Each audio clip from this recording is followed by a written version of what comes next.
할렐루야. 사랑합니다. 우리 성도님들, 오늘도 3부 예배로 만나 뵙게 돼서 반갑습니다. 함께하지 못하지만 온라인으로 또 예배하는 모든 성도님들, 그곳에 우리 주님 동일한 은혜로 채워주실 줄 믿습니다. 우리 좌우에 우리 가족들이 계시다면 인사하면 좋겠습니다. 사랑합니다. 네, 당신을 보니까 행복합니다. 우리 인사하실까요? 네, 감사합니다. 오늘도 전심으로 찬양하고 말씀 앞에 머물고 기도할 때 우리 주님 하늘문 여시고 귀한 은혜 주실 줄 믿습니다.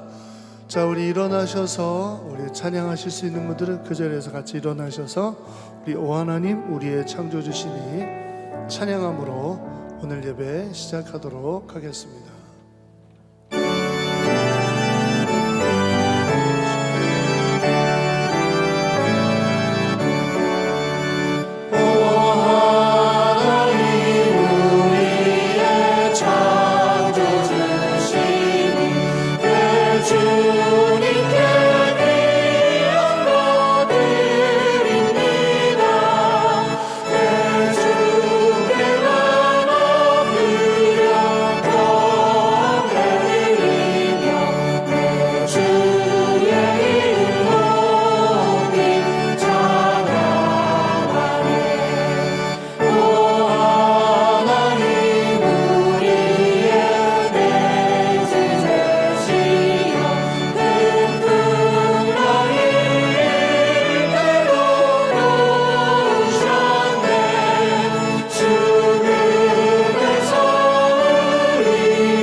전심으로 모든 이름에 뛰어난 모든 이름 위에 뛰어난 이름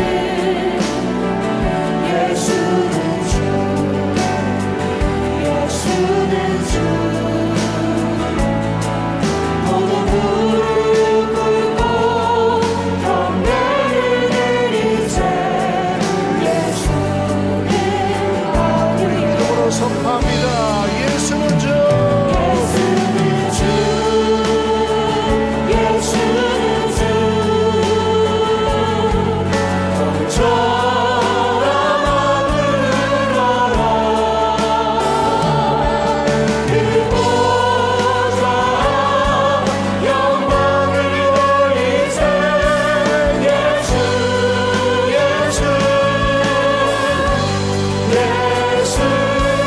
다시 한번 찬양합니다. 모든 이름에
정결케 하네 내 영을 보지 나를 위해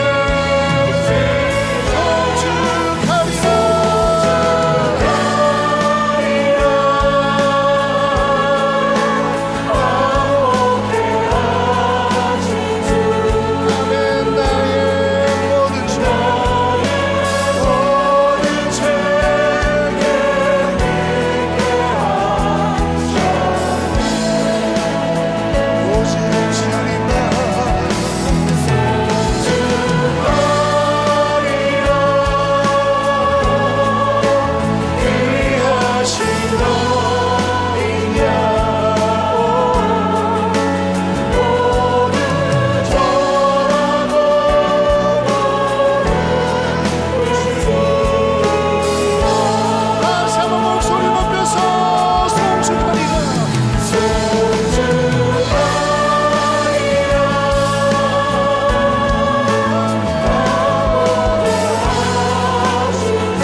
받으시옵소서. 다시 한번 모두 전하고 모두 전하고 예수님 모든 영광 받으시옵소서. 다시 한번 모두 전하고 모두 전하고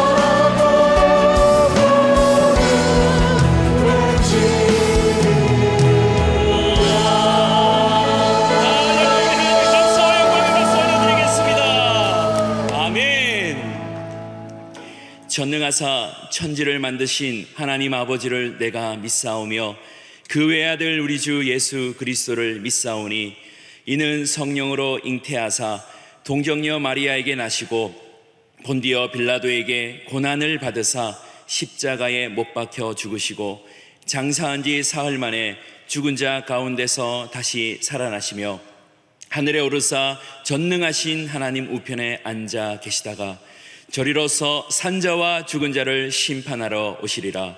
성령을 믿사오며 거룩한 공예와 성도가 서로 교통하는 것과 죄를 사하여 주시는 것과 몸이 다시 사는 것과 영원히 사는 것을 믿사옵나이다. 아멘.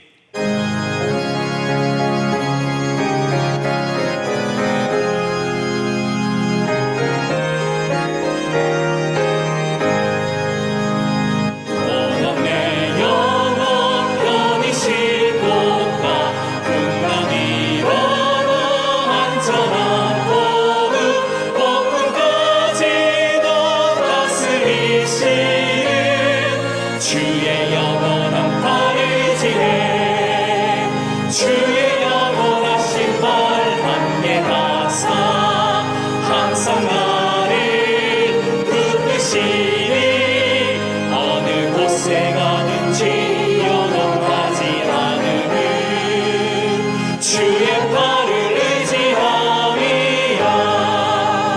세상 친구들 나를 버려도 예수는 함께 동행함으로 주의 은혜가 충만하리니 주의 영원한 팔을 지해 주의 영원하신 팔 함께 하사 항상 나를 붙드시니 어느 곳에 가든지 요동하지 않으는 주의 팔을 의지함이라.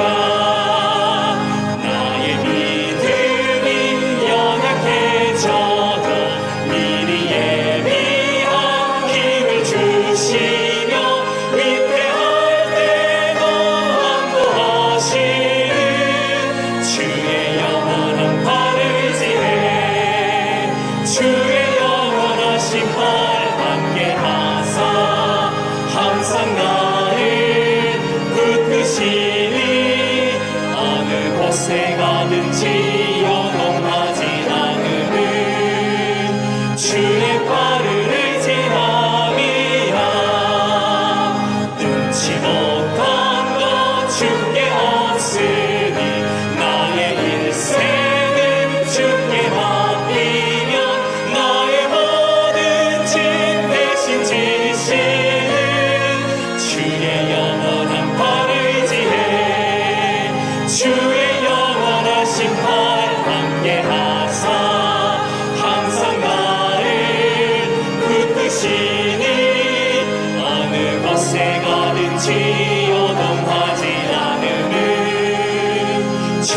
팔을 능치 못한 것 주께 없으니 능치 못한 것 주께 없으니 나의 인생을 주께 맡기며 나의 모든 짐 대신 지시는 주의 영원한 팔을 지해 주의 영원하신 팔 함께하사 항상 나를 붙드시니 어느 곳에 가든지 요동하지 않음은 주의 팔을 의지함이라.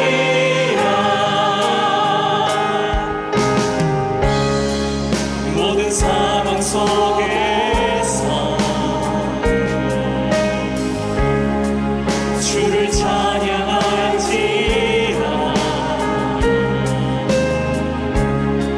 주는 나의 큰 상급 큰 도움이시라. 주의 얼굴 구할 때 주의 영을 부으사 크신 사랑 안에서 주를 보게 하소서.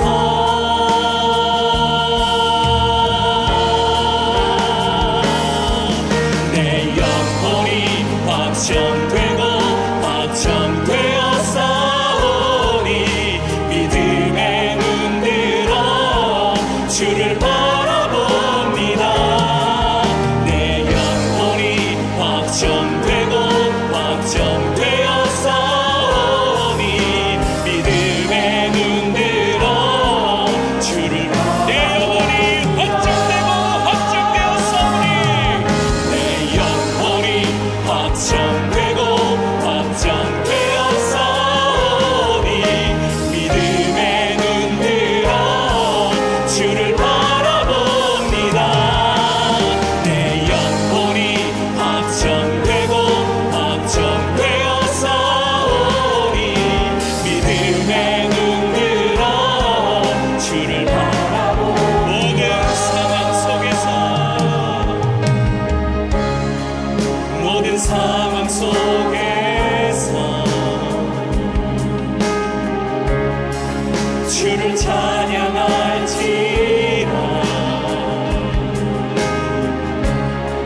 주는 너의 큰 상급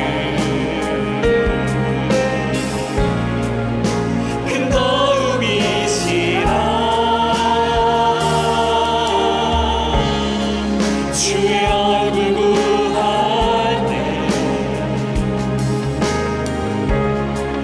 주의 영을 부으사 크신 사랑 안에서 주를 보게 하소서.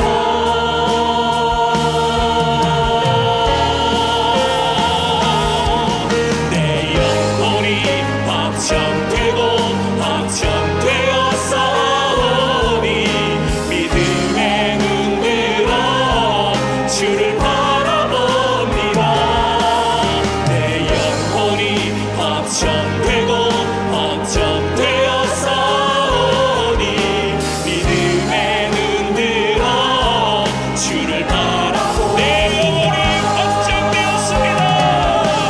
내 영혼이 확정되고 확정되어 싸우니 믿음의 눈 들어 주를 바라봅니다. 내 영혼이 확정되고 확정되어 싸우니 믿음의 눈 들어 내 영혼이 확정되고 확정되어 싸우니 내 영혼이 확정되고 확정되어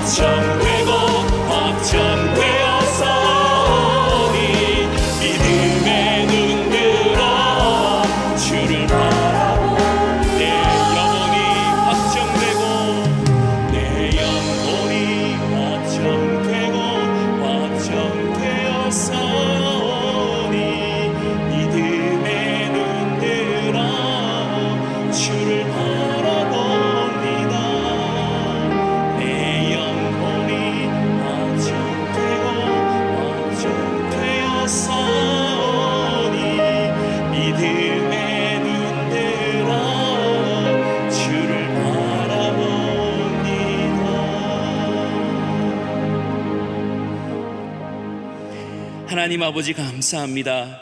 모든 상황 속에서 주를 찬양합니다. 주의 얼굴을 구합니다. 주님이 우리의 큰 상급이 되어 주실 줄 믿습니다. 그 하나님께 예배로 나오게 하시니 감사합니다. 오늘 우리를 만나 주시옵소서. 어디에 있든지 시간을 정하여 예배드리는 모든 하나님의 백성들을 불러주시고 이 시간 하나님을 뜨겁게 찬양하며 기도하며 만나는 시간으로 인도하여 주시옵소서. 예배를 드리는 가운데 주님이 주가 되시며 하나님이 아버지 되심을 깊이 경험할 줄 믿습니다. 오늘의 예배가 인생 최고의 기쁨이 되며 하나님께 큰 영광 올려드리는 그런 시간 되게 하여 주시옵소서. 예배의 열기가 식어져 가는 듯하며 길이 보이지 않는 듯하며 하나님의 일하심이 보이지 않는 듯하지만 하나님은 여전히 예배 받으시는 분인 줄 믿습니다. 여전히 길을 내시는 분인 줄 믿습니다. 여전히 일을 행하시며 그것을 만들며 성취하시는 여호와 하나님인 줄 믿습니다. 주의 백성을 돌보시는 목자이시며 피할 반석이시며 요새이신 줄 믿습니다. 이 믿음 흔들리지 않게 하여 주옵시고 이 믿음대로 세상에서 살아내는 우리 모두 되게 하여 주시옵소서. 그래서 어둠 가운데 빛이 되는 신자 되며 짠맛을 내는 소금으로서 세상에서 대안이 되는 한국교회와 우리 모든 하나님의 백성들 되게 하여 주시옵소서. 하나님 아버지, 다음 세대를 붙들어 주시기를 원합니다. 마음껏 공부하며 마음껏 뛰어다니며 건강하게 성장해야 하는 이때에 제한된 삶을 살 수밖에 없는 우리의 자녀들 하나님께서 붙들어 주시고 위로하여 주시고 구원하여 주시옵소서. 미래가 있는 대한민국, 여호와를 경외하는 나라, 부흥을 경험하는 한국교회에서 우리의 자녀들이 마음껏 꿈을 펼치며 하나님을 위해 살아갈 수 있도록 축복하여 주시옵소서. 모든 학업과 앞날의 길을 활짝 열어 주시옵소서. 우리의 영혼과 육신과 또 많은 어려움들 주님 손에 올려드립니다. 우리 주님 한번 어루만져 주셔서 회복되고 모든 것들이 정상화되는 역사가 일어나게 하여 주시옵소서. 주님을 바라는 모든 하나님의 백성들에게 찾아오셔서 만나주시고 마음에 바라는 모든 마음의 소원들 이 어려울 때 오히려 더 응답받고 더 축복받는 그런 역사가 있게 하여 주시옵소서. 오늘 말씀 앞에 섭니다. 말씀에 큰 깨달음과 결단이 있게 하옵시고 찬양하는 찬양대의 고백이 우리 공동체의 신앙 고백 되게 하여 주옵소서. 주님만이 영광 받으실 줄 믿고 모든 것 주님 앞에 의탁드리며 예수님의 이름으로 기도합니다. 아멘.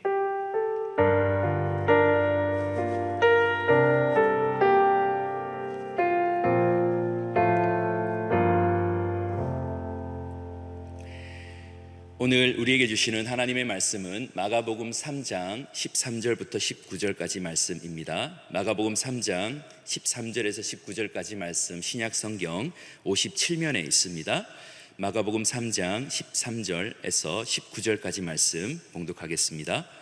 또 산에 오르사 자기가 원하는 자들을 부르시니 나아온지라.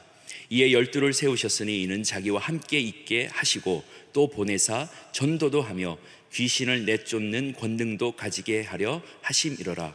이 12를 세우셨으니 시몬에게는 베드로란 이름을 더하셨고 또 세베대의 아들 야고보와 야고보의 형제 요한이니 이 둘에게는 보아너게 곧 우레의 아들이란 이름을 더하셨으며 또 안드레와 빌립과 바돌로메와 마테와 도마와 알페오의 아들 야고보와 및 다데오와 가나나인 시몬이며 또 가롯 유다니 이는 예수를 판 자더라. 아멘. 주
나라도 박수를 쳐야 돼. 감사합니다.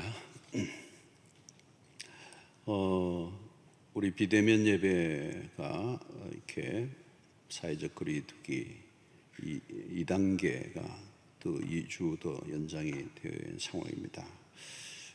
방역 지침을 따라서 잘 진행되기를 바라고, 또 아쉽고 힘들지만 또 우리 온라인 예배로 각자가 있는 자리에서 신령과 진정 예배가 되기를 바랍니다. 9시 공동체 기도 많이 참여해 주십시오. 우리 전반기에 있었을 때, 클로징 됐을 때 했던 것처럼 9시 온라인 예배했습니다. 2차 온라인 양육학교 신청을 받습니다. 1차 양육 신청이 조기 마감이 되었습니다. 온라인으로 많은 분들이 참여하고 있는데요. 새로운 과목들이 많이 열려져 있습니다. 참여해 주시기를 바라겠습니다. 상담 신청, 온라인 상담 신청도 받습니다. 요즘 정신적으로 어려움을 호소하는 분들이 많은데요. 우리 교회 상담 팀들이 여러분들을 섬기려고 합니다. 많이들 또 이용해 주시기를 바랍니다. 매일 성경 9월 10호로 여러분들 발간되었으니까 구입해 주시고, 요즘 많이들 사시는 것 같아요. 말씀 묵상하고 우리 일상에서 개인적인 신앙생활을 잘 유지하는데 꼭 필요한 것입니다. 9호로 10호로 구입해 주시길 바라고요. 구입 방법이나 또 온라인 강의 등등에 대해서는 홈페이지 들어가셔서 접속을 하시고 정보를 받으실 수 있기를 바라고, 또 이런 미디어 이용에 조금 불편하신 분들을 위해서는 또 우리 목자들, 또 우리 주변에서 많이들 도와주시기를 바라겠습니다. 워드박스라고 해서 또 우리 교구에서도 또 연로하신 분들을 위해서 말씀이 내장되어 있는 기구를 또 동원해서 섬기고 있는데요. 여러분들 또 목자들 관심 가져주시고 신청을 해 주시기를 바라겠습니다. 네. 자, 우리 있는 자리에서 여러분들의 가족들이든지 곁에 있는 분들을 향해서 우리 인사하겠습니다. 사랑하고 축복합니다. 인사하겠습니다. 사랑하고 축복합니다. 네. 아무래도 이 어려운 일들이 전반기에 닫았을 때와 또 이 두 번째 다시 닫는 때 느낌이 좀 달라요. 좀 힘든 부분도 있고, 또 이게 또 한 주 한 주 또 연장되니까 이번에는 모여서 드릴 것 같았는데 또 닫히고 이제 이런 상황이 오니까 굉장히 당황스럽고 또 힘든 부분이 있습니다. 그렇지만 여러분들 있는 자리에서 승리하시고요. 언젠가 끝이 나겠죠? 언젠가는 끝이 날 것입니다. 더 사모하는 마음들 가지시고 또 있는 자리에서 개인의 신앙을 잘 지켜 갈 수 있게 되기를 바라겠습니다. 저도 이렇게 지난번에는 또 이제 요것만 끝나면 될 것 같아 그랬는데, 이제 두 번째 오니까 굉장히 좀 부담이 되고 우리 교인들이 걱정이 많이 돼요. 이렇게 계속되면은 우리 성도들의 신앙이 어떻게 잘 유지될 수 있을까? 또 신앙이 약한 분들은 어떻게 되나? 성도들의 그 신앙에 걱정도 되고, 또 요즘 경제적으로도 모두 소상공인들, 자영업하는 분들이 너무 어려워져 있습니다. 어떻게 또 사시나 걱정이 많이 됩니다. 마음 같아서는 막 신방 가방 들고 온 교인들 찾아다니고 싶은 마음들이 이제 꿀떡 같은데요. 여러분들 있는 자리에 승리하시길 바라고, 우리 교역자들이 여러분들을 또 언제든지 섬길 준비를 하고 있습니다. 전화 주시면 또 달려가도록 그렇게 하겠습니다.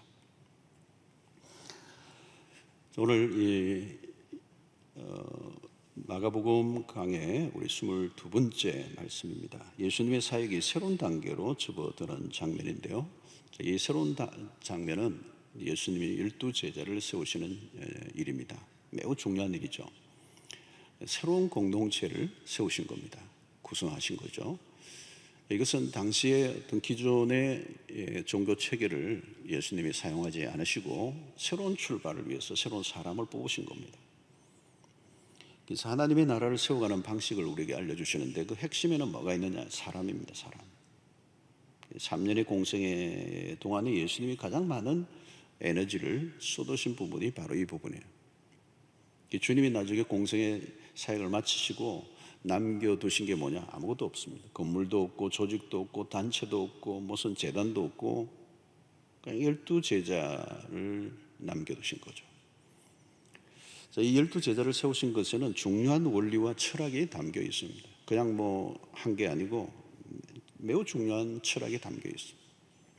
우리가 복음서를 읽다 보면 얻게 되는 놀라운 축복 중 하나는 예수 그리스도의 그 삶의 흔적을 더듬어가면 거기에서 모든 답이 나와요. 그게 모든 답이다. 예수 그리스도가 행하신 그 사역이나 그 삶의 모습에 우리는 감탄하게 돼요.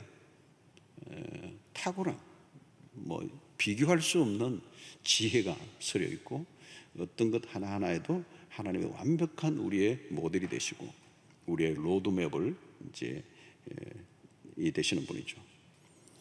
그래서 우리가 이 요즘 뭐 어려움을 당하고 많은 사람들이 힘들어하는데 사실은 이 예수 그리스도의 이 복음서를 따라가 보면 우리 혼란한 우리의 삶의 많은 문제들의 해답을 얻을 수가 있어요. 막 그 뭐 직장 생활에도 그렇고 사업을 할 때도 그렇고 뭐 작은 가게를 유지할 때도 그렇고 사람과의 관계도 그렇고 어떤 조직에서 리더로 있을 때든지 아니면 뭐 사원으로 있든지 이 복음서 안에 예수 그리스도의 삶을 더듬어 보면 모든 답이 여기 다 나와 있어요. 그래서 우리는 예수 그리스도가 우리에게 보여주신 모습을 따라가면 되는 거예요. 근데 문제는 어려운 게 뭐냐면 예수님의 삶은 우리가 생각하는 것과는 완전 반대예요. 그래서 일반적인 우리의 상식, 우리의 살아온 삶의 경험과 관점으로 보면 예수님의 삶은 이해가 안 됩니다. 그것이 우리의 삶의 방식과는 전혀 다른 면으로 전복적이고 또 레디컬한 아주 혁신적인 것들을 보여주셨기 때문에 우리가 따라가기 힘들죠. 그러나 예수 그리스도의 삶의 모습은 그건 답이에요. 정말 우리에게 분명한 원리와 철학을 가르쳐 줍니다. 예수께서 하나님의 나라를 이루어 가시는 방식은 뭐냐? 오늘 이 본문에서 보여주는 것은 소수 집중의 원리입니다. 12제자를 뽑으셨다는 거예요. 12명을 뽑으셨다. 정말 의외잖아요, 여러분. 예수님과 같이 위대하신 분이 12명이 뭡니까, 여러분? 12명. 오늘도 이 본당에 여러 이제 예배를 위해서 참여하신 분들이 계시는데 뭐 그래도 있죠. 이 12명이라면 보이지도 않죠, 이 본당에서 정말. 이 12명에 왜 보셨는가? 이게 우선 상징성이 있죠. 이스라엘의 이 12지파, 상징적인 이스라엘이 대표하는 거죠. 12지파. 그와 같이 12명의 제자는 새로운 이스라엘의 공동체를 상징하는 겁니다. 새로운 이스라엘의 공동체를 만드시고자. 크게 보면 그게 하나님의 나라예요. 자, 그것만이 아니라 예수님이 12명을 뽑으셨다는 부분에 있어서는 교육 환경적 요소도 있다는 겁니다. 제자 훈련을 할 때에 이 훈련을 제자들을 시킬 때 가장 적합한 환경이 어떻게 될까? 예수님이 대량 생산을 목표로 하지 아니하시고 소수에 집중하셨다는 거예요. 막 기계적으로 막 찍어내는 학교처럼 한 해 대학은 수많은 수천 명을 막 배출하는 그런 방식이 아니에요. 이 세상적인 방식과 현격한 차이가 있는 거죠. 여러분, 세상은 가능한 많은 사람을 동원하고 많은 사람들을 일으켜야 이게 바람을 일으킬 수 있다고 생각하죠. 그래서 거창한 호칭, 거창한 조직들, 구호들, 주님은 그런 방식을 취하지 않으셨어요. 철저히 소수를 통해 다수를 변화시키는 방식을 선택하셨습니다. 여러분, 사람을 많이 동원하면 세상을 변화시킬 수 있을 것 같습니까? 여러분, 핵심 그룹이 중요해요. 핵심. 코어 그룹이라고 하죠. 코어 그룹. 핵심 그룹. 그 핵심의 그룹이 변화가 없으면요, 아무리 많이 모인들 다 해퍼닝이에요. 규모가 클수록 우리는 성공이라는 등식을 갖고 있는 건 해석적인 것입니다. 만약 교인 수가 많기 때문에 세상에 더 많은 영향을 끼칠 수 있다고 생각한다면 위험한 생각이에요. 요즘 코로나로 인해서 감염원으로 교회가 세상의 뉴스에 자주 오르내리면서 교회가 세상의 질타를 막 받는데요. 굉장히 드세요, 지금. 요즘 얼마나 많은 얘기들이 있습니까? 이때 가끔 교계 내에서도 일방적으로 당하기만 하지 말고 우리가 무엇인가 소리를 내고 기독교 천만이 천만인지 아닌지 잘 몰라요. 천만 아닐 거예요. 근데 막 우리는 부풀이죠. 막. 그래서 막 1000만 기독교가 힘을 합치면 아무도 기독교를 무시할 수 없도록 할 수 있다. 뭐 이런 얘기를 하기도 해요. 막 답답하니까 그런 말도 할 수 있지만 위험한 발상입니다. 왜 위험한가? 주님이 가지신 방식과 다르기 때문에. 주님은 숫자를 많이 동원하여 혁명을 일으키는 방식을 선택하지 않으셨어요. 그런 방식은 또 다른 힘의 저항을 받습니다. 그럼 투쟁이 벌어지는 거예요. 주님은 투쟁의 방식이 아니라 당신을 핍박하고 죽이려 드는 자들에게 저항하지 않고 묵묵히 십자가의 길을 선택하셨어요. 여러분, 제자는 누구입니까? 스승을 따라가요. 스승의 길, 그 주님의 길을 따라가요. 예수님과 같이 탁월하신 분이 그토록 많은 무리들이 환호하며 추종하고 있는 상황에서 어떻게 12명만을 제자로 부르시고 그들과 함께 시간을 보내셨는가? 어떻게 보면 무능해 보이고 어떻게 보면 직무유기처럼 보입니다. 12명을 데리고 뭘 하시겠다는 거예요? 너무 한가한 생각을 하고 있는 건 아닌가? 할 일도 많고 상황도 위급한데 12명? 정말 아이들 용어로 얘기하면 폼이 안 나는 거예요. 생산성이나 효율성을 따진다면 전혀 주님의 이 방식은 12명의 제자는 아니에요. 세상은 빠른 방법, 효과, 금방 효과 나는 것을 하고 싶어 하죠. 그래서 무슨 말을 많이 하죠? 한방, 대박, 뭐 이런 단어를 많이 쓰죠. 주님의 방식은 겉으로는 매우 원시적으로 보입니다. 그러나 주님은 길게 보시죠. 12명, 이 제자를 뽑으신 것 안에는 비밀이 있습니다. 겉으로는 실패처럼 보였지만 최고의 전략이에요. 주님은 12명을 통해 이루어질 거대한 하나님의 나라를 보셨어요. 여러분, 하늘의 밀알이 썩어 나무가 되고 열매가 맺히는 것을 보는 거예요. 그냥 씨앗이 하나만 있는 게 아니고 그 씨앗 안에 있는 생명, 그 생명의 파워, 그걸 보시는 거죠. 이사야의 예언에서 그것을 발견할 수가 있습니다. 이사야 60장 22절에 보니까 그 작은 자가 1000명을 이루겠고 그 약한 자가 강국을 이룰 것이라. 때가 되면 나 여호와가 속히 이루리라. 그 작은 자가 1000명을 이룬다. 그 작은 자만을 보는 게 아니고 그 작은 자 안에 1000명을 보는 거예요. 1000명. 아무도 무시할 수 없는 약한 자이지만 바벨론이 넘볼 수 없는, 여러분, 숫자가 많다고 다 되는 거 아니에요. 한 사람이 누군가 하는 거죠. 여러분, 직장도 보시면 직원이 많다고 뭐 일이 됩니까? 아니에요, 여러분. 진짜 헌신도를 갖고 있는 한 사람, 100명목, 1000명목을 감당해요. 여러분, 헌신도가요 70-80% 되는 사람 100명, 1000명보다요 100% 헌신된, 커미트먼트 된 사람이 한 사람이 훨씬 더 나아요. 예수에게 완전히 미친 사람 한 사람이면 충분해요. 변화된 소수가 대중을 이끌어가는 거예요. 아놀드 토인비도 그런 얘기했죠. 여러분. 창조적 소수라고 얘기했잖아요. 긴 싸움이죠. 여러분, 조직이나 시스템은 얼마든지 바꿀 수 있습니다. 이름도 바꿀 수 있고. 그러나 그런 싸움이 아니에요. 사람이 변해야 된다는 거예요. 진정한 변화가 일어난 한 사람. 그러니까 여러분, 사도행전 2장에 보면 금방 나타나잖아요. 오순절의 성령 사건 이후에 베드로가 입을 여니까 사람들이 회개하고 주께로 돌아오는데 하루에 3000명, 5000명. 그 당시 제도권의 거대한 그 기독교를 흔들어 버리잖아요. 한 사람의 변화가 예루살렘 전체에 큰 충격을 줍니다. 사도행전 9장을 가면 누가 나옵니까? 바울이에요. 바울 한 사람의 변화가 뭐 어마어마한 일이라 파장을 일으키잖아요. 문명을 바꾸고, 유럽의 문명을 바꾸고 세계 선교의 물꼬를 트는 엄청난 일이나 한 사람이 변하니까.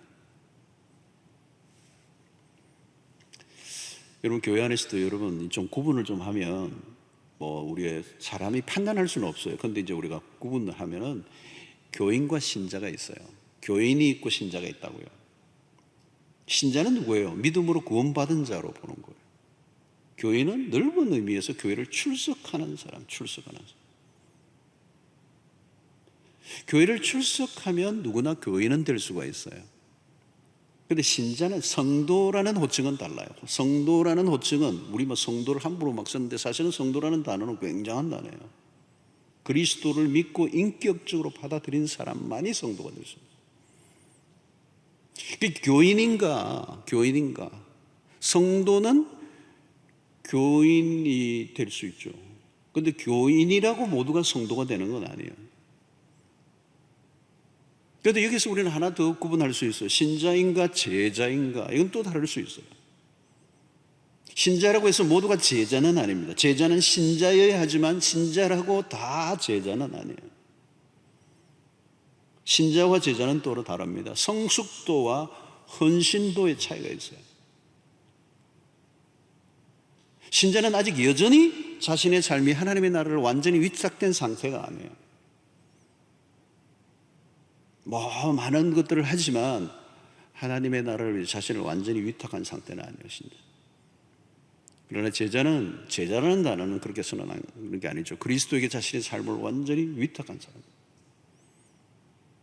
주님은 공생애 동안에 군중들과 제자를 구분하셨습니다. 환호하는 그런 팬과 제자를 구분하셨습니다. 팬들 있잖아요. 막 환호하는 사람들.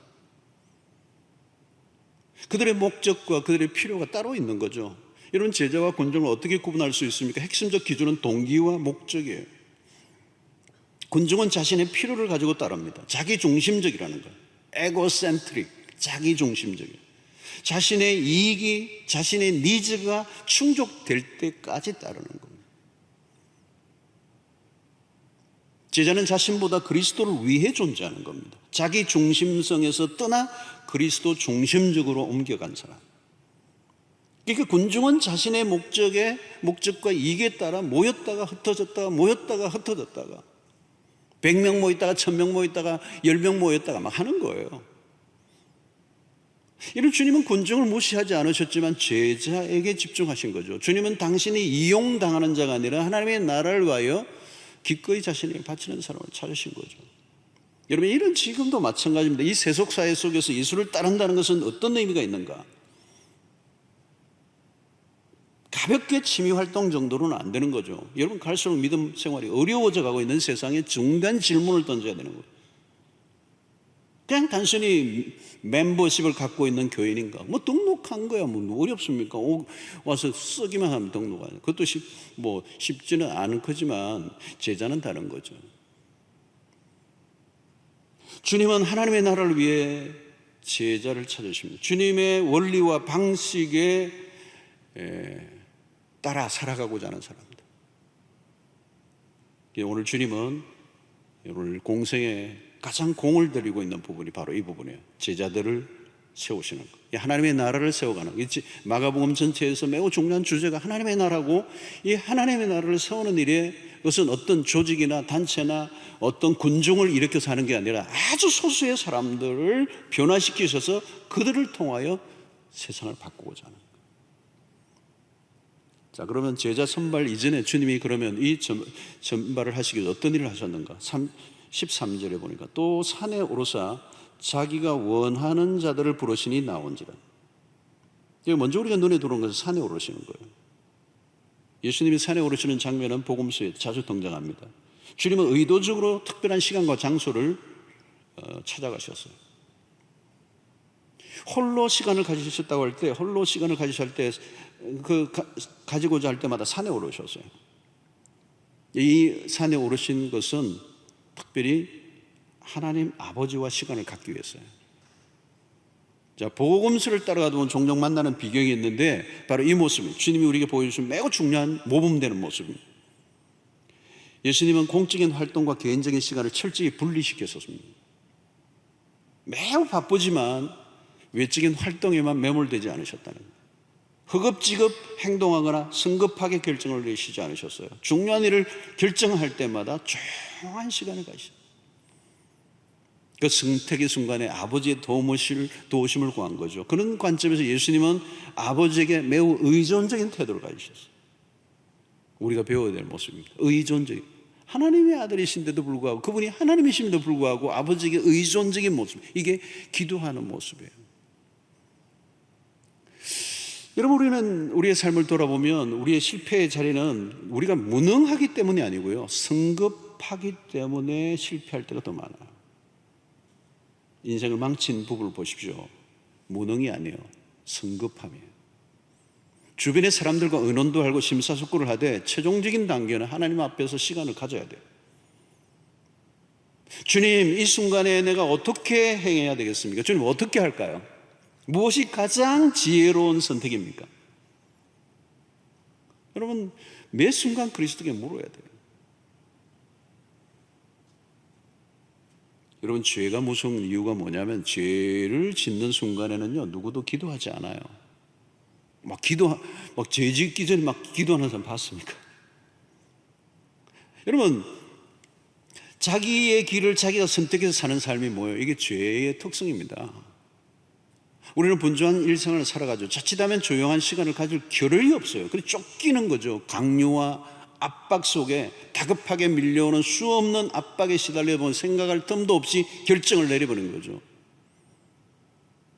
우리 젊은 청년들도 막 결혼하는데, 물론 본인들은 심사숙고했을지 모르겠지만 너무 몰려서 막 결정하다가 사고 나는 경우가 많아요. 자주 제가 들어요.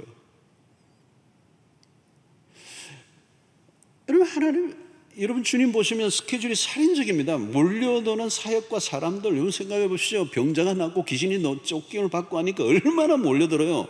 그런데 주님은 계속 물러나시잖아요. 물러나시는 거예요. 시간을 가지시는 거예요. 오늘 누가복음을 보면 더 디테일하게 얘기합니다. 마가가 얘기하지 않은 부분을 누가가 얘기해요. 6장 12절로 13절에 보니까 이때 예수께서 기도하시러 산으로 가사, 그 다음에 뭐요? 밤이 새도록. 철학기도예요, 철학기도.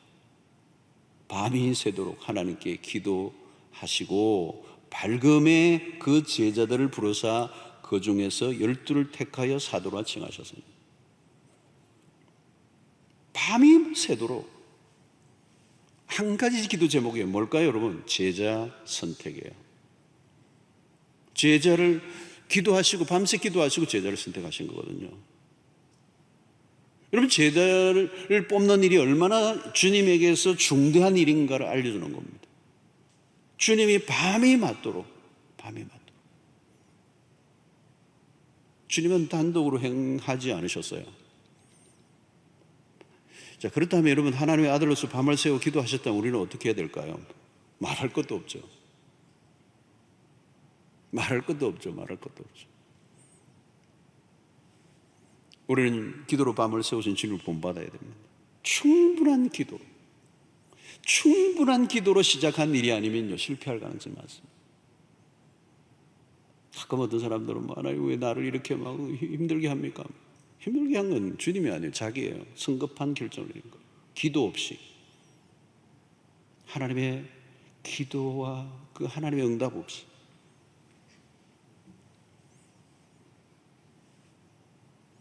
사랑하는 성도로 이걸 배우셔야 돼요. 그렇죠?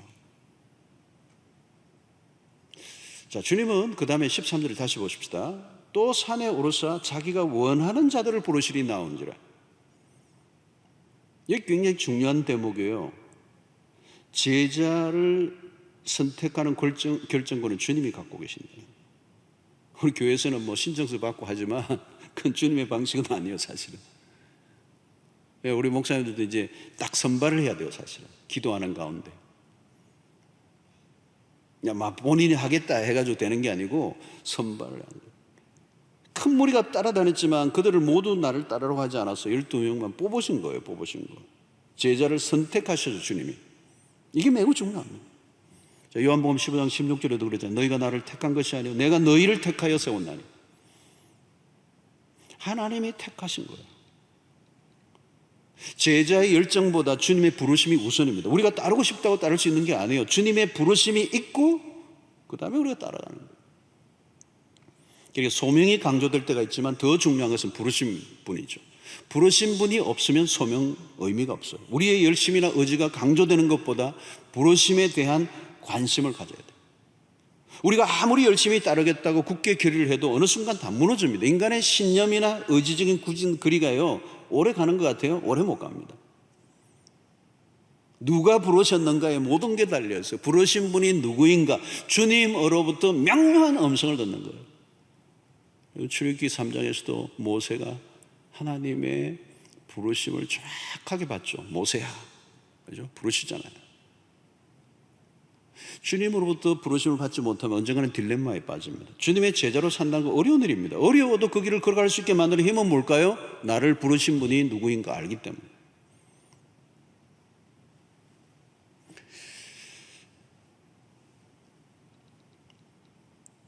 자, 오늘 그리스도를 따르는 일은 제자가 된다는 것은 위험한 일이죠. 요즘 뭐 교회 다니는 거, 등록하는 거 이런 거하고 비교가 안 됩니다. 그 당시 2000년 전에 1세기에 그리스도가 누구인지도 알지 못하는 따르는 자가 없는 그 시대 속에 그 그리스도에게 자기의 삶을 위탁하고 제자로 따르는 일은 위험하기 짝이 없죠. 자신의 삶의 방식을 다 바꾸어야 돼요. 모든 걸 다 포기해야 돼요. 그냥 믿는다, 그냥 예수 믿는다, 교회 다닌다가 아니에요. 모험이에요, 모험. 어마어마한 용기가 필요한 것이죠. 그러나 여러분, 부르심에 반응할 수 있는 힘이 뭘까요? 나를 부르신 그분이 누구인가를 알기 때문에. 그 부르심 안에 개런티가 다 들어있는 거예요. 이제 국가가 부르면, 군인으로 들어가면 국가가 책임을 지는 거잖아요. 국가가 뭐 엉망진창 아닌다면 그 군인을 부르는 그 군인을 다 먹이고 다 책임져 주죠. 요즘 월급도 많다고 그러더라고요. 예수 그리스도가 부르셨다면, 그분이 누구인가를 안다면 그분이 책임을 지는 거예요. 그래서 여러분, 제자도를 보십시오. 제자들은 정말 실패하고 연약하고 도망가고 배반하고, 근데 나중에 예수님이 어때요? 요한복음 21장 보면 끝까지 그들을 다시 세우시잖아요.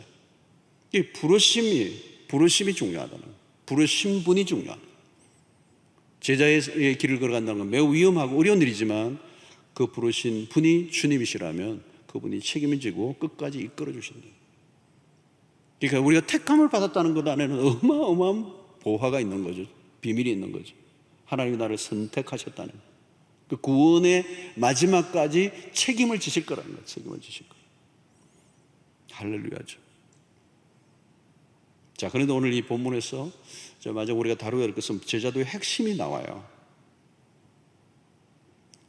3장 14절 15절인데요 14절의 말씀이 14절 한번 비춰주실래요? 14절 또 보내사 전도도 하며 귀신을 내쫓는 권능도 가지게 하려 하십니다. 이게 14절이에요? 15절이죠 이게. 귀신을 14절을 완전히 다 한번 열어주세요. 14절. 오케이, 그죠? 이에 12를 세우셨으니 이는 자기와 함께 있게 하시고, 요 대목이. 그 다음에 또 보내사 전도도 하며 귀신을 내쫓는 권능도 가지게 하려 하십니다.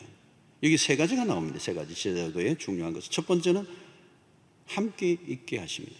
두 번째는 보내실, 셋째는 권능을 주십니다. 첫째는 14절에 이 12를 세우셨으니 이는 자기와 함께 있게 하시고, 여기 제자도의 매우 중요한 요소입니다. 제자는 누구인가? 예수님과 함께 있는 사람입니다. 다른 많은 것들이 있지만 제자의 핵심은 예수님과 함께 할 줄 아는 것, 함께 생활하는 사람들. 여러분, 이것이 최고의 스승인 그리스도가 선택하신 방식입니다. 무엇을 하는가? 어떤 활동이나 사역 이전에 주님과 함께, 주님 앞에 머물러 있을 줄 아는 것.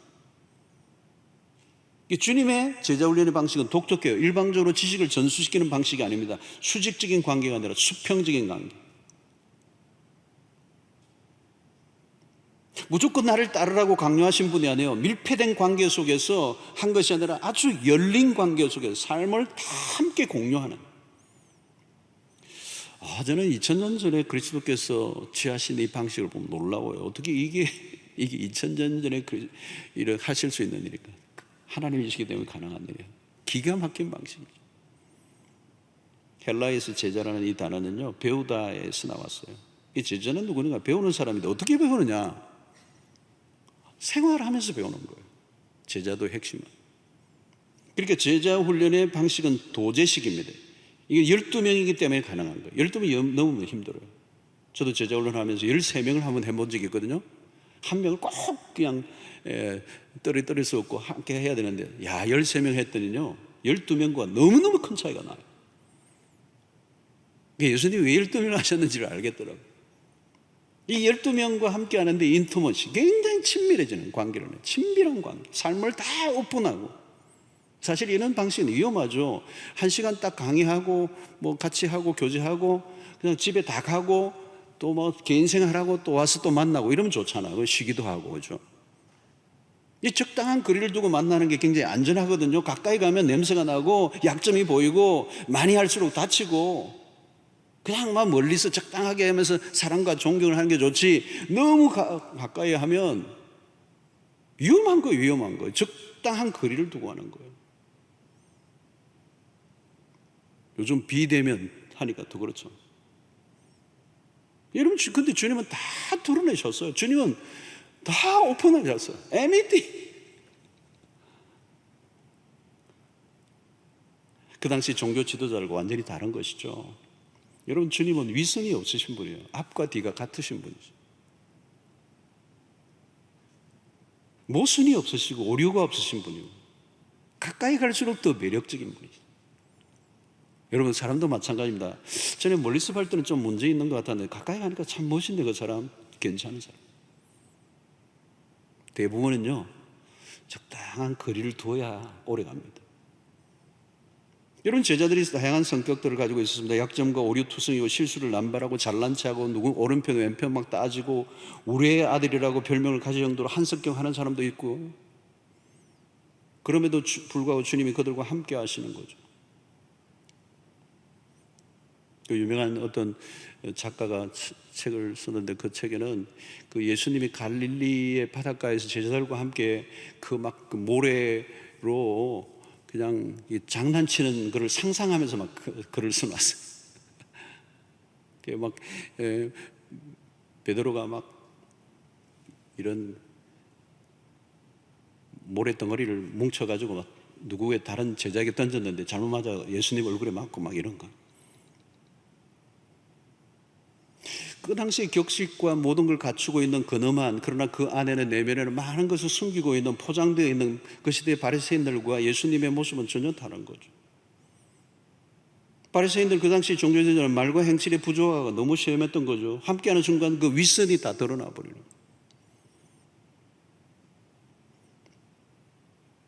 거예요. 저도 마찬가지고, 뭐 강단에서 설교하고 멋있게 하는 거는 뭐 얼마든지 할 수 있죠. 포장하고 막 강단에 내려갔어. 아니, 주일이 아니라 월요일 날. 예. 그건 어려운 거죠. 사실 쉽지 않은 거죠. 여러분, 24시간 같이 하면 감출 수 있는 게 없어요. 결혼 생활도 마찬가지잖아요. 데이트할 때는 뭐 너무 멋있는 것만 보일 수 있죠. 막 매력적인 것만. 함께 사는 건 달라요. 다 노출되니까 감출 수 없잖아요. 여자분들도 집에 가면 다 화장 다 해체해야 되잖아요. 그죠? 민낯이 드러나고, 그죠? 네. 신혼여행 가가지고 또 깜짝 놀란다면서요. 뭐 왜 얼굴이 왜 다르냐고. 여러분, 우리가 관계가 깊어지려고 하면요, 투명해야 돼요. 투명해야 돼요. 삶을 노출해야 되는 거예요. 노출이 적을수록 위장을 많이 할 수 있습니다. 사실 큰 교회보다 자원교회, 개척교회 목회가 어려운 게 교인들하고 늘 부딪히잖아요. 다 삶이 드러나잖아요. 위험하기도 했죠.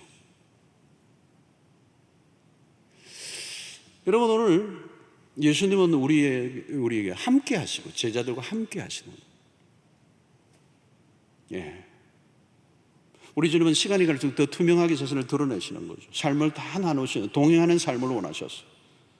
그러니까 제자들에게 입장에 가장 중요한 것은 그리스도 앞에서 머물 줄 아는 것이 우선이에요. 주님과 함께 먹고 함께 자고 함께 생활하고 여행하고, 그게 제자의 삶이라는 거예요. 가족과 같이 친구처럼 삶을 나누셨습니다. 우리가 많은 관계를 맺고 살아가지만 비밀들을 나눌 수 있는 관계는 그렇게 많지 않아요. 적당한 거리를 두고 만나요. 너무 가까이 오면 부담스러워요.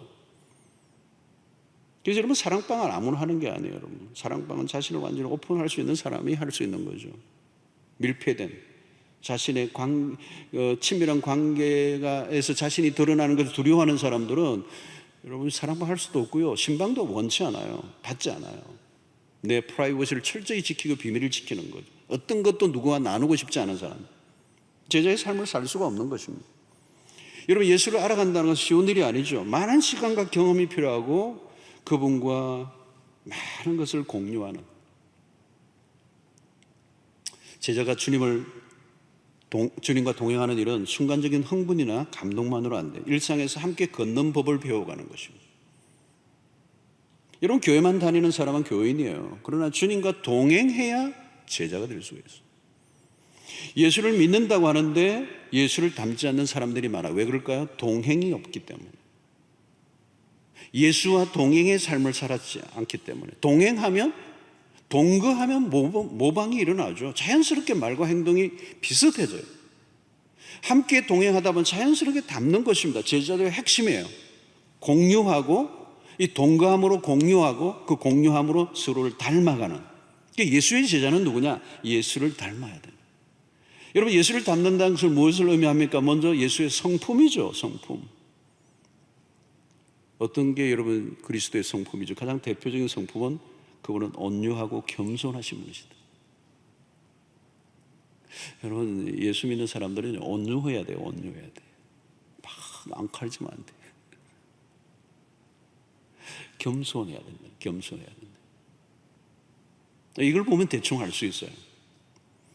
마지막 만찬에서 제자들이 발을 씻겨주시는 모습에서 그리스도는 뭐예요? 굴림이 아니죠. 철저히 섬김이에요. 십자가를 통하여 섬김의 절정을 보여주셨습니다. 부활 이후에 실패한 제자들을 찾아오셔서 다시 이렇게 세워주시는 그 모든 것의 철저한 섬김. 그 섬김은 사랑의 그 표현은 섬김으로 나타납니다. 여러분 한번 질문해 보십시오. 난 예수 믿고 난 이후에 무엇이 가장 많이 변했는가? 어떤 부분의 변화가 가장 많이 일어났는가? 가족들 가운데서 나에 대해서 어떤 변화를 얘기하는가? 과연 변했는가? 5년, 10년 신앙생활 하면서 달라져야 되죠. 10년 한 사람과 10년 그리스도와 동행한 사람과 20년 동행한 사람은 달라야죠. 세월만큼 예수를 닮아야 돼요. 여러분 진짜 종교 생활을 했다면 10년, 20년도 안 변해요. 안 변하는 이유는 종교 생활이 있기 때문에. 주님과 동행하면 주님과 동행하는 삶은 주님은 닮게 돼 있어요. 그 닮음이 온유와 겸손의 성품으로 나타나고 어떤 일이든지 섬기는 자로 나타납니다. 주님이 사람을 대하시는 방식으로 나도 대하고 있는가? 예수의 성품이 어떻게 새어나오는가? 원수를 어떻게 대하셨는가? 무엇을 하든지 섬기려 하고 있는가? 섬김을 받으려고 하고 있는가? 여러분 대화할 때 보면 알아요. 돈을 어떤 것에 많이 쓰는가? 섬기는 데 많이 쓰는가? 섬김을 나를 섬기기 위해서 쓰는가? 여러분 신앙생활에는 다른 게 아닙니다. 주님과 함께하는 일상입니다. 주님과 함께하는, 주님께 붙어있고 주님에게 머물러 있고 주님과 함께 교제하고 주님과 더 친밀해지고 그러려고 하면 어때요? 끊임없이 주님과 대화하는. 그때 주님이 우리에게 가르쳐 주시고 깨닫게 하시고 때로는 위로하시고 인도하시고 때로는 책망도 하시고. 우리는 가정에서도 직장에서도 마찬가지입니다. 하루 일과를 시작할 때 주님을 초대하고 주님과 함께 시작을 합니다. 식탁 가운데서도 주님을 초대하고. 여러분 식사 기도를 하는 게 무슨 의미가 있어요? 식사 기도하고 그 다음부터는 뭐 반찬 투정하면 아무 의미 없는 것이죠. 직장에서도 우리 주님과 동행하는 출근하고 운전하면서도 여전히 주님과 함께 동행하는 일상. 여러분 주일날 교회 갔다 오는 것으로 만족하는 신앙생활은 종교 활동에 불과해요. 문제가 터질 때만 기도한다면 종교 활동이지 동행은 아닙니다. 여러분 요즘과 같이 비대면 사회가 되고 함께 모여 예배를 드리지 못하니까 우리의 신앙의 현주소를 진단할 때예요. 나는 지금 비록 비대면으로 가정에서 예배를 드리지만 우리의 일상 속에서 언제나 주님과 대면하는 그런 동행의 삶을 살아왔다면 큰 문제 안 돼요, 여러분. 종교 생활을 한 분은 주일날 이 한 번 공식적인 예배의 모든 걸 다 걸었기 때문에 그거 외에는 없으니까 여기에 생명을 걸어야 되지만 우리 일상 속에서 주님과 늘 동행의 삶을 살아왔던 사람은요, 여러분 내가 있던 어디에서 거기에서 예배를 드려도 큰 문제 없어요. 여러분, 우리의 신앙은 주일 예배가 끝난 이후예요. 끝난 이후에 그때부터 내 신앙의 진면목이 나오는 거예요. 종교인인지 신앙인인지 제자인지 교인인지. 많은 그리스도인들이 교회를 하나의 도피처로 생각해요. 새벽기도 다니고 주일 잘 지키고 헌금생활 잘하고 종종 바자회를 통하여 구제활동에 참여하는 것이 신앙생활의 전부인 줄로 아는데, 그게 아니고, 그것도 해야 되지만 우리의 삶과 모든 신앙이 어떤 것도 분리되어 있지 않다. 제자 훈련이라는 게 따로 있는 게 아니죠. 삶의 전 영역이죠. 크고 작은 모든 결정의 순간에서부터 시작해서 우리의 모든 것이 하나님의 그 주권과 통치하에 있는. 성도 여러분, 지금 우리는 어느 때보다도 세속화된 강력한 세속화 시대를 우리가 살고 있어요. 후기 현대, 이 포스트 모던, 후기 기독교 시대. 탈종교가 가속화되고 기독교를 포함한 모든 전통 종교들까지 이게 부정되고 있어요. 지금 인간의 이성과 과학과 이 무신론의 세계가 막 거세진 이 시대, 교회는 바벨론과 같은 이 거대한 문화에 포위되어 있어요.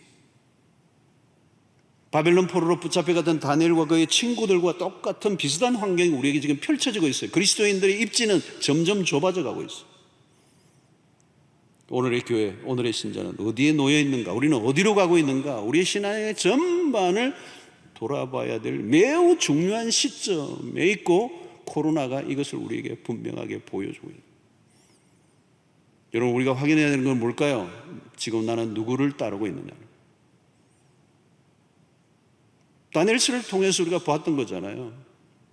완전히 세속사회 한가운데에 다니엘과 다니엘의 세 친구 외에는 하나님을 알지 못하는 그 거대한 문화의 화력 앞에서 하나님의 백성의 정체성을 당당히 지켜내는 거죠. 나는 지금 누구를 닮아가고 있는가? 아니면 어디에 영향을 가장 많이 받고 있는가? 세상에 벌어지는 일들이 지금 다양하고 별일이 다 일어나서 있지만 세상에 벌어지는 일들을 두려워할 거 하나도 없어. 중요한 것은 내가 누구인가 하는 거죠. 나는 과연 그리스도를 따르는 제자인가? 2000년 전에 12명의 제자를 부르신 예수님의 마음이 어떠했을까 하는 생각을 해봐요. 아직 예수 그리스도가 누구인지도 알지 못하는 그때의 그 주님의 부르심을 따라 제자로 나선, 그건 단순히 교회의 교인이라고 하는, 교회를 다닌다라고 하는 차원이 아니라는 거예요. 할렐루야 그러고 말이죠. 빨간 십자가 티는 입고 왠지 예수 혼자 다 믿는 것처럼 하는데 왠지 뭔가 아닌 사람들.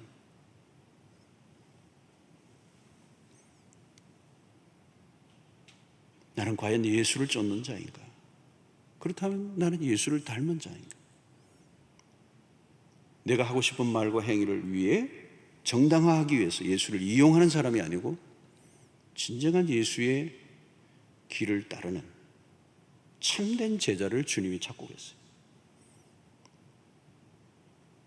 주님이 너네 교회 교인 몇 명이냐 묻지 않으세요. 그죠? 부산에 어느 교회가 가장 큰 교회냐? 주님이 그걸 물으실까요? 전혀 관심 없는 주제예요. 한국의 10대 교회가 어느 교회냐? 주님이 전혀 관심 없는 주제예요. 교회 사이즈가 얼마나 되냐? 그거 주님은 관심이 없어요. 주님은 별로 관심이 없어요. 여러분, 교인들에게도 마찬가지예요. 교회 몇 년 다녔느냐? 직분이 뭐냐? 물으실까요? 주님 관심 없어요.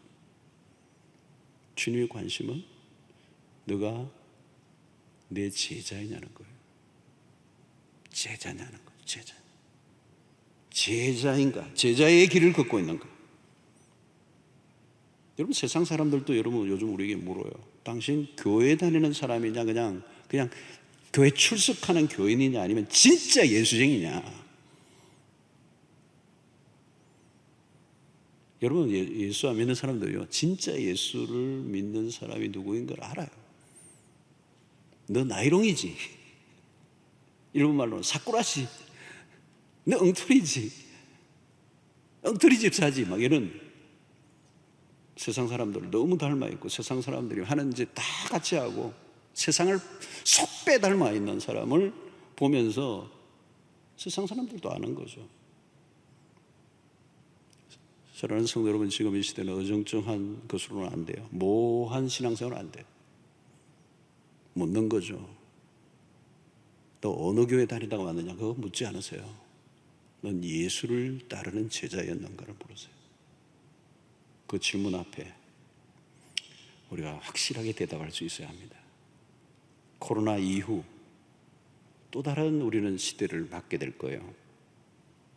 형식적이고 거칠어지고 껍데기 신앙,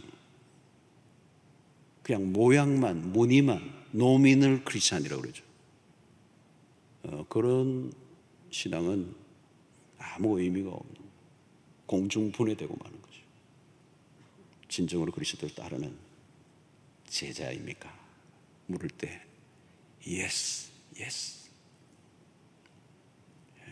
그리스도를 위해서 내 삶을 전적으로 위탁하고 그리스도가 걸으셨던 그 길을 따라가고자 하는, 그래서 우리의 삶에 그리스도의 성품이 뿜어져 나오는, 이중적이지 않는, 갈수록 더 매력적이고 향기가 나고 거룩한 영향력을 드러내고 가는 곳곳마다 빛과 소금으로 세상 속에 당당히 하나님 백성의 정체성을 드러낼 수 있는 여러분들 되시기를 바랍니다. 이제 두 표로 나눠지는 거죠.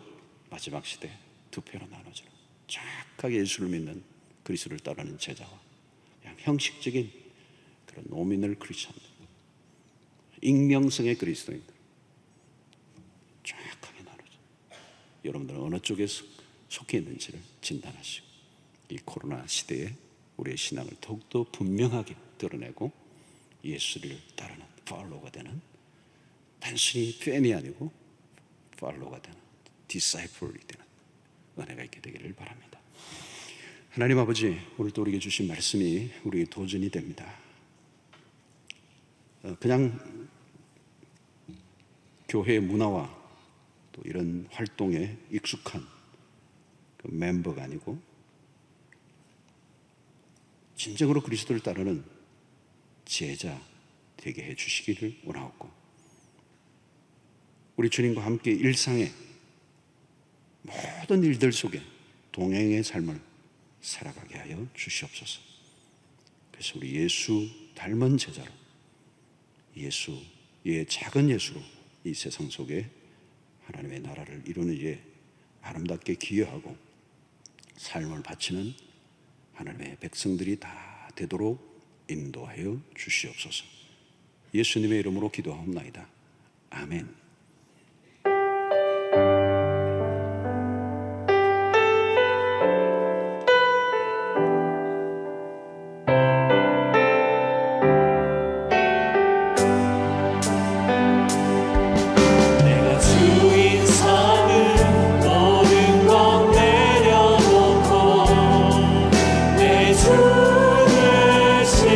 주 앞에 나가 내가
귀한 물질을 구별해 주의 손에 올려드립니다. 하나님의 나라와 복음을 위해서 귀하게 쓰여지게 하시고 드린 손길들 기억하시며 우리 모든 생업에 복을 주시고 어렵고 힘들 때이지만 하나님의 백성들 굶기지 아니하시고 먹을 것 주시고 생존에 염려하지 않도록 우리의 모든 생업, 우리의 삶의 현장을 축복하여 주시기를 원합니다. 하늘문을 활짝 열어주시고 가물 때, 기근 때라도 하나님의 더 크고 놀라운 역사를 베풀어 주시며 광야를 지날 때 하나님의 백성들 발이 부르터지 않게 하시고 매일 만나와 메추라기 먹이셨던 것처럼 하나님의 백성들을 보호하시고 인도하여 주시기를 원합니다. 하나님 아버지, 오늘 또 살아계셔서 역사하시는 하나님, 어려울 때 더 큰 기적으로 응답하시는 하나님을 만나게 하여 주시옵시고 도무지 안 될 것 같은 그 상황 속에서 되게 하시는 하나님을 경험하게 하여 주시기를 원합니다. 세상의 미래를 바라보며 소망이 없지만 우리의 미래, 소망은 언제나 하나님께 있음을 믿고 주만 바라보고 의지하며 이전보다 더 강력한 믿음으로 사는 저희들 되게 하여 주시옵소서. 육 안으로 보이는 것으로 판단하지 않게 하시고 영안을 열어주시어서 하나님 영적 계산법을 가지고 살 수 있도록 인도하여 주시옵소서. 아버지 하나님, 모든 우리의 삶을 주의 손에 의탁합니다. 특별히 건강의 어려움을 겪고 있는 우리 병든 지체들을 기억해 주시고 병상에서 뻘떡 일어나는 역사가 일어나게 하여 주시옵시며 정신적으로도 고통하는 백성들 어루만져 주시고 우울증, 공황장애, 불면증 사라지게 하여 주시옵시고 기쁨과 감사가 넘쳐 춤추는 인생 되게 하여 주시옵소서. 우리의 가정과 직장과 사업과 진로와 결혼과 취업과 우리의 자녀들의 문제와 모든 미래를 주의 손에 의탁합니다. 우리의 고3, 우리의 자녀들 올 한 해 너무도 혼란 가운데 준비하고 있습니다. 우리의 자녀를 기름 부어주시고 지혜와 명철을 더하여 주셔서 이 혼란과 어려움 속에서도 집중력 잃어버리지 않고 최선을 다하게 하시고 좋은 결과를 얻어 주 앞에 영광 돌리는 우리의 자녀들 되게 하여 주시옵소서. 하나님 아버지, 한 주간의 삶을 주의 손에 의탁합니다. 우리의 모든 발걸음 일거수일투족 주의 손길 아래 있게 하여 주시고 주의 은총의 옷깃으로 덮어 주셔서 승리 또 승리케 하여 주시옵소서. 모든 것 주님의 손에 의탁하오며 예수 그리스도의 이름으로 기도하옵나이다. 아멘. 이제는 우리 주 예수 그리스도의 놀라우신 은혜와 하나님의 크신 사랑과 성령의 교통하심이 형식적이고 의례적이고 기계적인 신앙의 반복이 아니라 우리가 진정으로 그리스도를 따르는 제자가 되어 우리의 삶의 전 영역을 하나님 앞에 온전히 올려놓음으로 주님이 기뻐하시는 하나님의 귀한 삶을 살아드려 주께 영광 돌리고 결단하는 주의 백성들 머리 위에 지금부터 영원토록 함께 있을지어다. 아멘.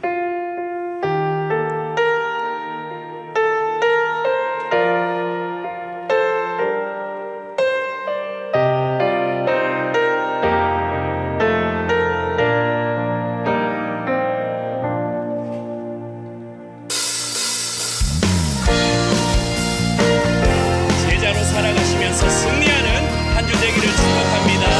여러분의 삶을 응원합니다. 할렐루야.